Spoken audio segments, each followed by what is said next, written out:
So it's a treat to be with everybody today. To have Tribe Sober have such a pull around the world is really incredible. I'm going to talk about three things today. I'm going to talk about my own journey. I'm going to talk about a belief that I have in sobriety, and I'm going to talk about my writing courses and the retreat that I'm doing in South Africa later this year.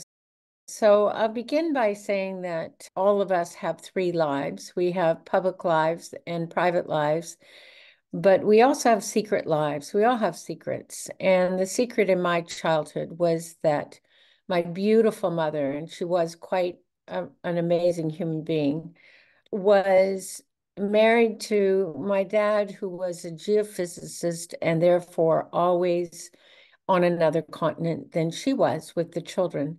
I was the eldest.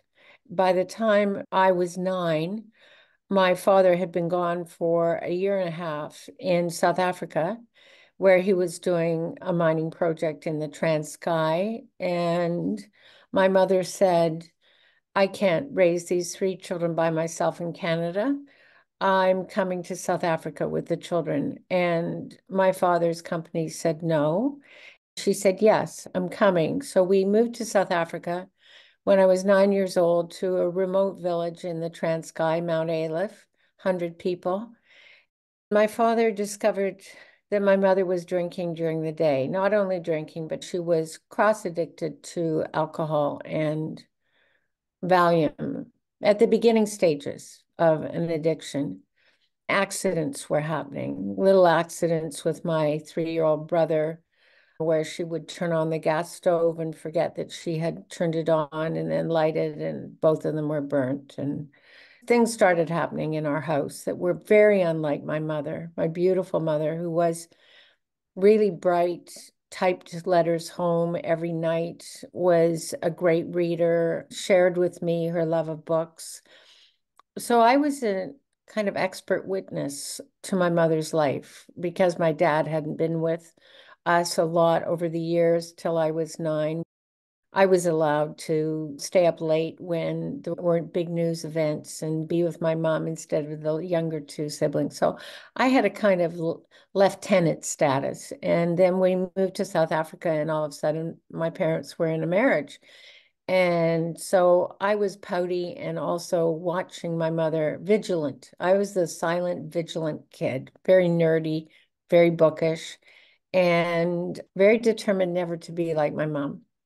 Absolutely determined never to be like my mom. So we moved back after 2 years in South Africa, and my father disappeared again, and my mother disappeared down the neck of a bottle completely.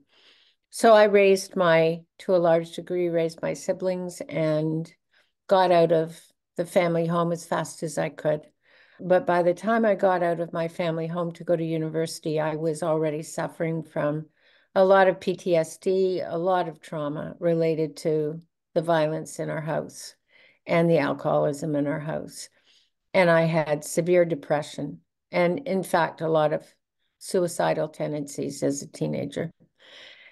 Anyway, I went off to university and I married quite young, and I became a journalist. I loved writing. I loved art and I loved writing, and I became a journalist, and I did very well in journalism. I think to a degree, I decided that the more I was like my father, and my sister did this as well, if I became a workaholic, I couldn't become an alcoholic. So my sister was in vet medicine and I was in journalism. We rose up the ranks pretty fast. I worked for Canada's national news magazine like Time or Newsweek. I had a great career. I had a great career. I had lots of success, and I became the mother of a beautiful son 40 years ago.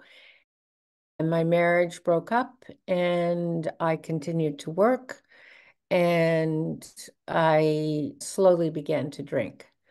I drank to unwind. I drank to go to sleep. I drank for a social lubricant if I was headed to a party. For a long time, it was one or two drinks, maybe three, and I was okay. Then I hit a very bad period of depression when I wasn't immune to depression any of those years, but I refused to take antidepressants because My mother had been addicted to Valium, and I thought if I started taking pills, I would be like her. That was a mistake. I tried to walk off the depression, and it just dug deeper. So I started drinking to self-medicate, and a few friends got together and had me go on antidepressants, which helped. But by that time, I was drinking. There's now a lot of research actually on people who are on SSRIs and the tendency to drink more when you're on them. And that indeed happened to me. I'm very curious about that research. So in my 50s, I was really deeply into heavy drinking. And I decided to take a geographic cure. For those of you who've read my book, you'll know that I decided to take a geographic cure, and I was named vice principal of McGill University, which is arguably Canada's best known international university. I was a mess. I made a huge change into academic fundraising, and I did very well on the job. I always did very well on the job. I never missed my work during the day. As I said, I was a workaholic before I was an alcoholic, but I was very dependent on alcohol, and I was starting to black out drink. And then one morning in June of 2007, Father's Day, Sunday morning, woke up and learned that my favorite cousin, Dougie, had been killed by a drunk driver with his youngest of four children in the front seat, who was brain damaged. I sat on my condo floor in Montreal where I had the VP job, and I created a wall. I took a piece of paper, big piece of paper, and created a wall of why should I live? I had lost Doug to alcohol. I had lost my childhood to alcohol, and I was losing myself to alcohol. I put pictures of my son and my best friends and my dog and poetry by Yeats and art by Georgia O'Keeffe and words by Pema Chodron on the piece of paper. Why should I live? I started going to AA, and I started to face my drinking issue. But as I faced my drinking issue, my drinking dug in. My alcoholism dug in really hard. I had a terrible time getting sober. I would say that between July of 2007, flash forward to November of 2008, I had a million day ones. I was on my knees. Finally, on November the 3rd, 2008, I told my ex-husband, who's one of my closest friends, that I was going to take my life because there was no point. I couldn't quit drinking. He said, go to one more meeting. Try a meeting instead. So I went to a noon hour meeting, and I cried through the whole thing. A woman walked over to me and said, would you like to have coffee? I said, yes. And she said, could I take you to a meeting tonight? I said, that would be lovely. And she said, can I take you to a meeting tomorrow? I said, yes. And I haven't had a drink since. That was 15 and plus years ago. And I feel almost mystical, metaphysical about that reality because my father in retirement joined my mother and died of end-stage alcoholism. My mother never stopped, died at 84 and never stopped. But we made our peace. We really made our peace. By the end, she was counting her drinks and measuring them. I took her to California many times, and I was with her when she died. I'll talk about my life in a minute. I'm going to talk at Janet's request about my belief. My belief is that when we're sober, the universe has a better imagination than we do. I believe the universe has a better imagination than we do because there I was sober. I gave up my workaholism. I knew I had to quit working. I knew that was also an addiction. So I quit work. I stayed at home. I didn't make much money. I book edited and I started clipping. I started clipping, I had a box. I started clipping articles on alcohol and women. I started to think maybe it isn't just me. Maybe it's my generation. Maybe it's something else. I used my journalistic nose, and my journalistic nose told me that, in fact, I was right. I started using my journalistic skills and picking up the phone and talking to researchers who said, yes, it's a whole generation of women. It's the alcohol industry pitching at women.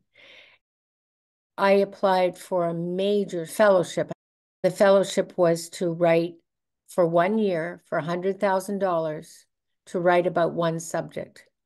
I pitched them on women and alcohol, and the $100,000 was to fly around the world and do research on women and alcohol. My partner of 14 years, who I was engaged to be married to, Jake McDonald, said, don't count on it. I'm not sure you're going to win. And this is how life happened. On May the 10th, he broke up with me over the phone. After 14 years and being engaged to be married, he broke up with me over the phone. He didn't find me as fun when I wasn't drinking. He broke up with me. I never saw him again. He's now dead. The next day, I won the award. I won the fellowship. So I started writing about women and alcohol. I thought the alcohol industry is complicit in this. So I broke the story of the pinking of the alcohol market. I broke it in the world, talking about how the alcohol industry had recognized that all the Johnny Walker drinkers, who were mostly male, were dying out. In the 1990s, they invented Alka-Pops aimed at young girls, and then Mummy Juice, and then Girls' Night Out vodka, etc. And the rest is history. You know it all. From there, I got a call from a book publisher saying, you have a book here. And I thought, I don't believe it. My confidence was in the toilet by that point.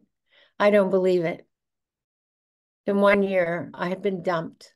My dad died of end-stage alcoholism, and I did nurse him right to the end. And my son moved to the United States.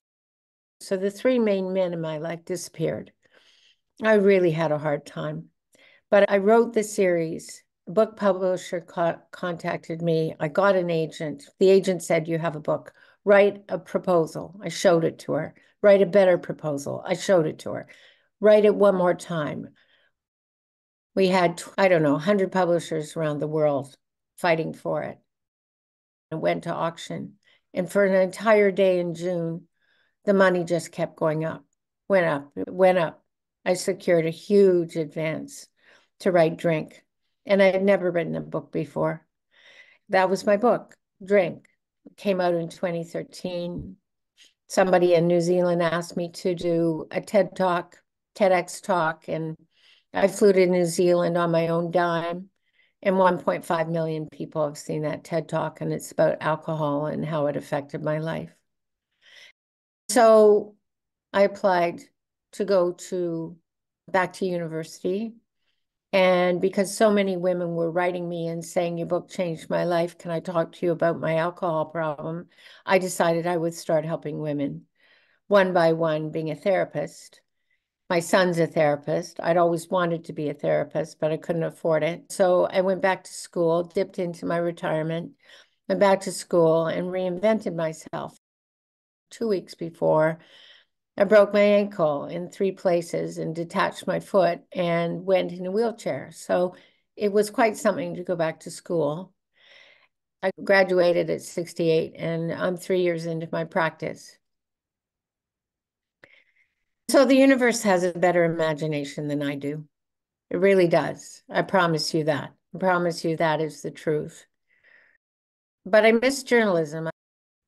I decided to start a course called Writing Your Recovery, meaning your recovery from anything. Grief, which I was recovering from, alcohol, which I was recovering from, food addictions, which others have recovered from, And I put together this online course where I would teach in person, 8 sessions, 8 2-hour sessions, and design a course of everything I didn't know when I went to write that book. How do you find an agent? How do you get a publisher? How do you break lack of confidence that you haven't got anything to say, that nasty little voice that whispers in your ear that you're worthless? How do you break all that? How do you find your writing voice? I designed the course I wanted to take, and more than 120 women, it's for women only, have been through the course. One woman, Wendy McCallum, who's from Canada, is on her 3rd novel. People have been published. It is so much fun. I only take about 12 to 14 people per class. We're launching again on 24th of April. I have a midday class that suits people in other parts of the world, and I have an evening class that suits other people in the world. So we've had people from Australia, we've had people from Europe, we've had people from the UK, we've had people from all over the Americas, everywhere, but not yet South Africa. I decided my next book's going to be about this pivotal time when I lost my mother in South Africa. And I'm coming back. I'm coming home to South Africa in September, and I'm giving a writing course at the Bodhikaya retreat, room for 30 people. And I know that some have already enrolled, and that will be October the 15th. I'm still single, which is sometimes a disappointment and sometimes a great pleasure because I don't have to ask anyone's permission when I want to see my granddaughter. And I am very grateful. I think that's my story, Janet. I'm very grateful for the invitation, the opportunity to tell it.